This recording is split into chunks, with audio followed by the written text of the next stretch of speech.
नमस्कार. आपल्या चटपटीत आजीमध्ये आपले सर्वांचे स्वागत आहे. इथे मी तुम्हाला पौष्टिक असे लाडू बनवून दाखवणार आहे.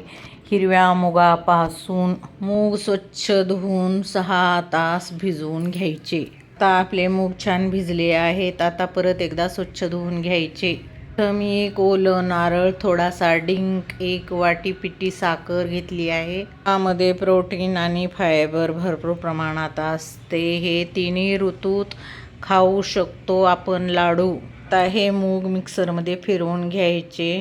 तोपर्यंत मी इथे कढई गॅसवर ठेवून थोडं तूप टाकून डिंक तळून घेते. आपला डिंक तळून झाला आहे. आता तो एका प्लेटमध्ये काढून घेऊ. शेअर करा, लाईक करा, सबस्क्राईब करा, घंटीचं बटन दाबायला विसरू नका आपल्या आजीच्या चॅनलला.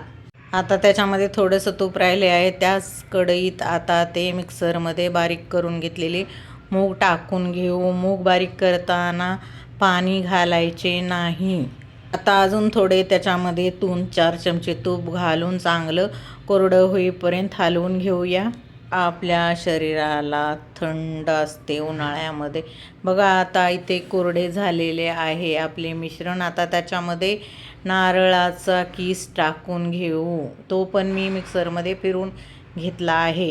आता अजून थोडा वेळ हलवून घेऊ थोडंसं. आता त्याच्यामध्ये नारळ व्यवस्थित भाजलं आहे. आता त्याच्यामध्ये साखर टाकून घेऊ. 1 वाटी पिठी साखर. शेअर करा, लाईक करा, सबस्क्राईब करा, घंटीचं बटन दाबायला विसरू नका.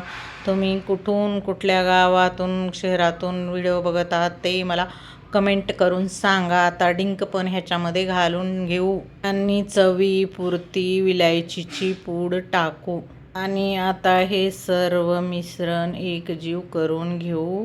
आता इथे मी गॅस बंद करून घेतलेला आहे. थोडंसं थंड झालं की लाडू वळवून घेऊ. आपले लाडू फ्रीजमध्ये 15-20 दिवस राहतात. बाहेर 8 दिवस टिकू शकतात. आता इथे आपले मिश्रण थोडे थंड झालेले आहे. आता आपण लाडू वळायला घेऊ. आता आम्ही इथे लाडू वळायला सुरुवात केली. अशा प्रकारे सगळे लाडू वळवून घ्यायचे आहेत आपल्याला. शेअर करा, लाईक करा, सबस्क्राईब करा, घंटीचं बटन दाबायला विसरू नका.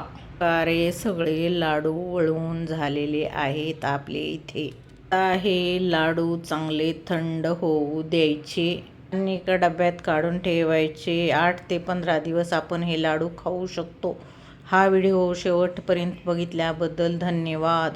शेअर करा, लाईक करा, सबस्क्राईब करा, घंटीचं बटन दाबायला विसरू नका.